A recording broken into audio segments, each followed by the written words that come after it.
Hey guys, it's American Thinks again. Thanking you once more for being patient. Part 4 is on the way. The year is 283 AC, and Eddard Stark has a problem. His sister has been kidnapped by Rhaegar Targaryen and taken away to an unknown location for unknown reasons, triggering a nationwide rebellion and causing a massive loss of life, including Eddard's father and older brother. And when Ned is finally able to track down his sister, he finds that she is being guarded by 3 of the best knights in the 7 kingdoms, including Arthur Dayne and his magical sword, Dawn. So how did Ned Stark come to be in this position? To start answering that question, we have to start at the beginning, and I mean way, way back at the beginning. The Starks are descended from the first men, and were the first kings in the north. We all know the general history of the first men, that they came to Westeros and made war on the children before reaching a pact, and more or less living in peace. We are led to believe that they had essentially Bronze Age technology, even though the Ironborn are also first men, and the Iron Isles have virtually no other good reason for being settled. And the crown of the Kings of Winter was a circlet of bronze mounted with 9 iron spikes in the shape of swords.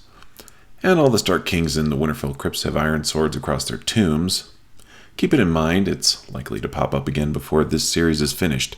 But if the lineage of the Starks dates back to the first men, then Stark ancestors must have been alive around the time of the Long Night, although they may not have called themselves Starks in the sense that people in Westeros think of Starks today. And while there is no concrete in-universe evidence for the last hero being a Stark ancestor, the idea does have appeal from a thematic perspective, and it might make some sense that whoever was able to end the Long Night might have risen to prominence among the surviving Northerners. But ultimately, this is not so particularly important as a few other general points of information that are widely accepted both in-universe and among the fandom. These being that the Starks ruled the North as far back as anyone tries to remember, and that the Night's Watch was established around the same time, relatively speaking, and that pretty much everywhere in Westeros, including the North, places an immense taboo on kinslaying. But what do these things have to do with Ned Stark, you might ask? Well, let's think back to another legend from about the same time. Not too long after the events of the Long Night comes another legend, this one involving the 13th commander of the Night's Watch. And by this point in the fandom, I'm pretty sure we all know where this goes. He falls in love with a woman who is pretty strongly suggested to be an other, and as the saying goes, he gives her his seed and his soul, and they live together for 13 years before being defeated by Brandon the Breaker and Jorman the King Beyond the Wall. And I understand that I am not the first theorist to point this out, but when a man is said to give his seed to a woman for 13 years, that sounds an awful lot like procreating.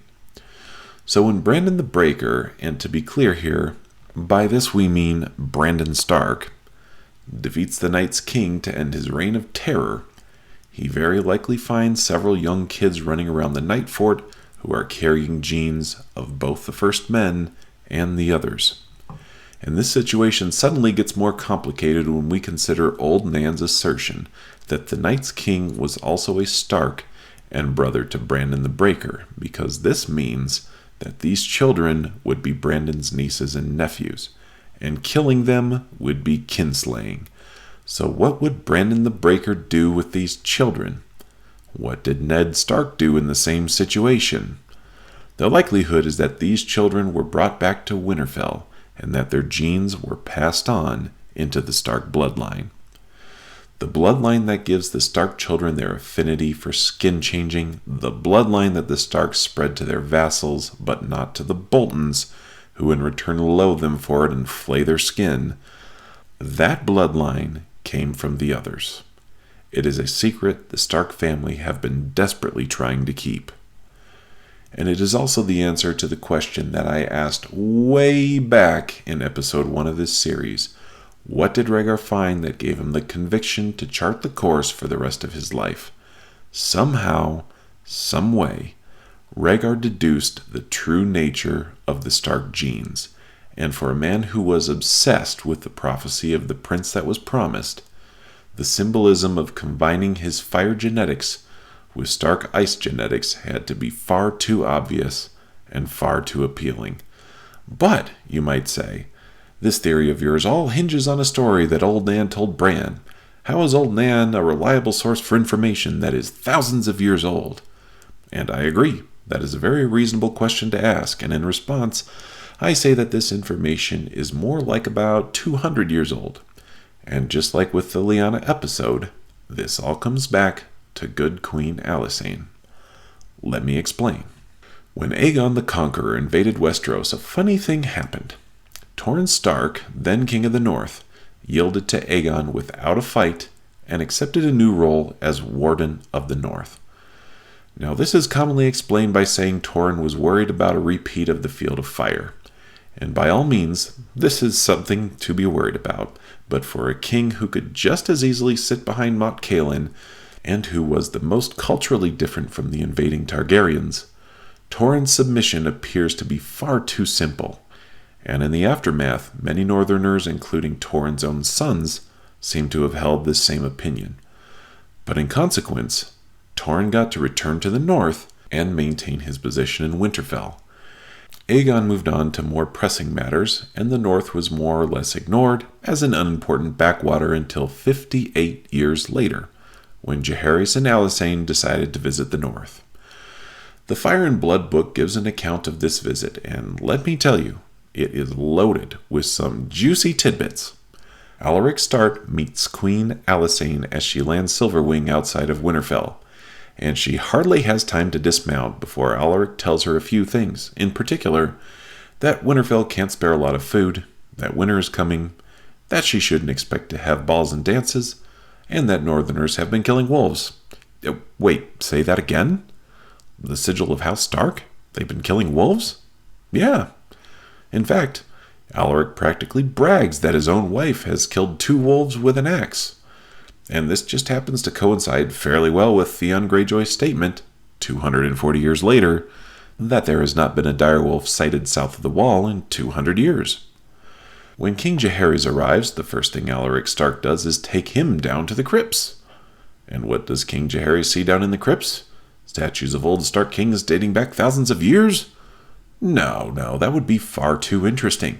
Instead, he sees the tomb of Alaric's brother Walton, and gets a lecture about the workings of the Night's Watch, which very much leads me to believe that whenever it was that the older Winterfell crypts had been collapsed, it happened before Jaehaerys' visit in 58 AC.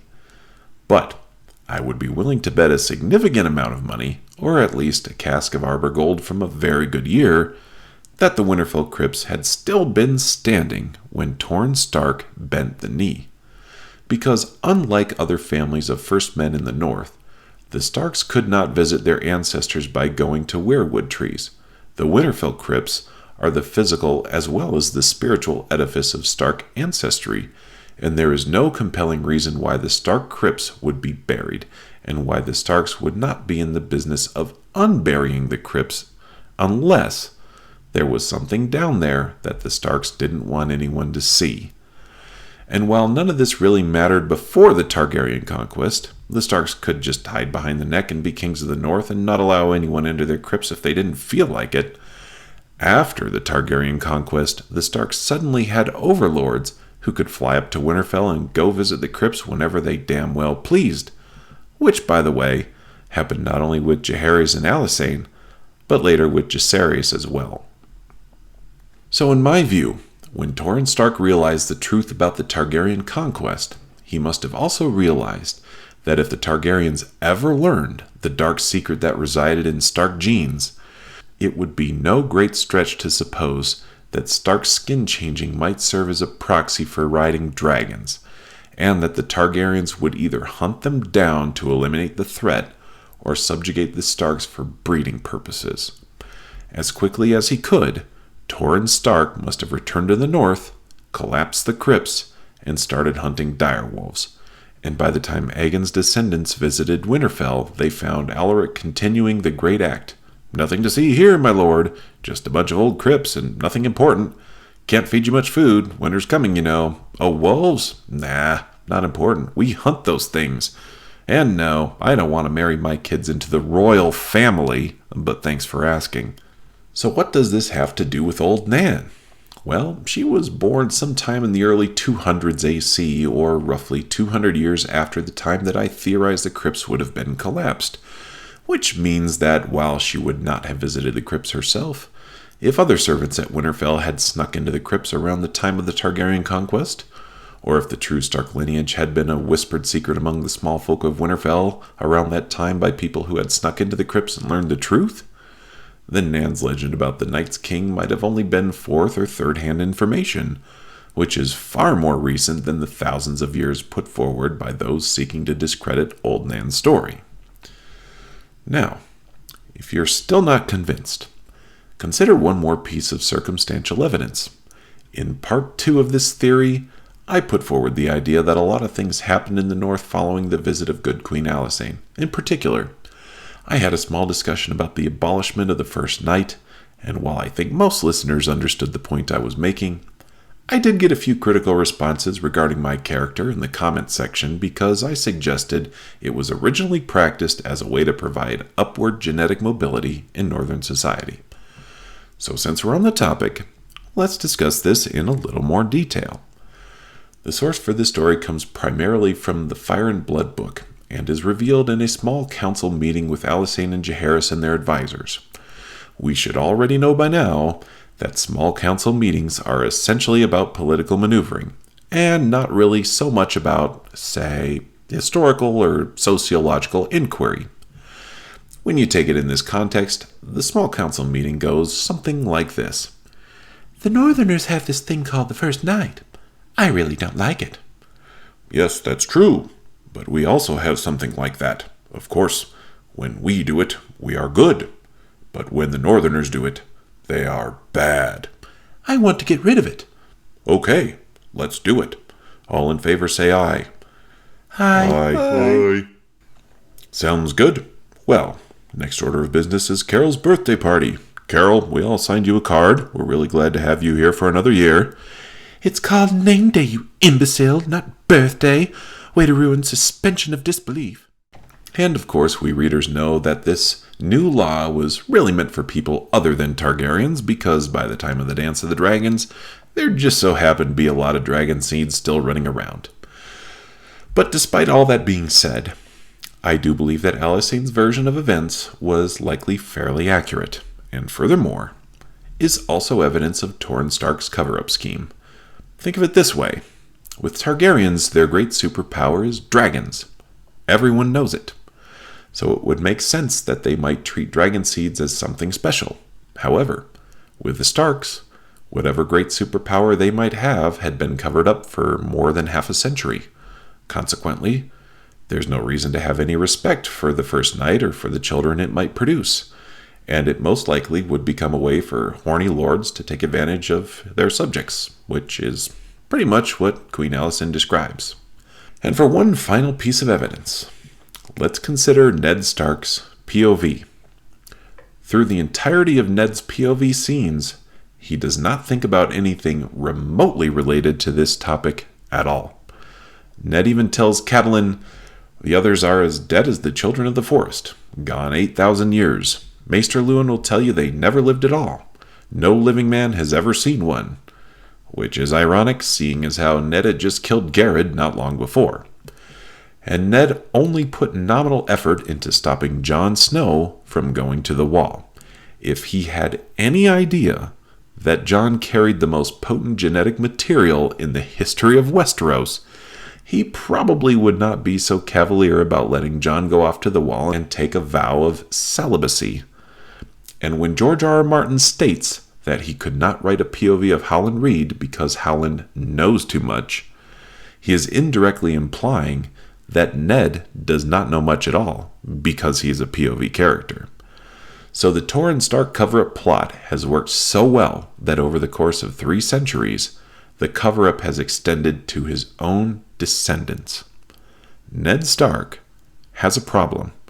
He doesn't know who he is, or why it is that Rhaegar Targaryen was willing to kidnap his sister at the expense of a civil war. But as much of a badass as Ned Stark is, with the blood of the others flowing through his veins, he still was not enough of a badass to take down Arthur Dane and his telepathic sword. And you've probably guessed where this is headed by now, because there is one more survivor of the Battle of the Tower of Joy, and we are going to talk about him more in Part 5. On a personal note, thank you all for waiting. In the interim between Part 3 and Part 4, I sold my condo, packed my stuff, got married, had a honeymoon, and moved into my new house. It's been a really busy time for me, but I'm having a ton of fun making this series, and I appreciate you all being patient.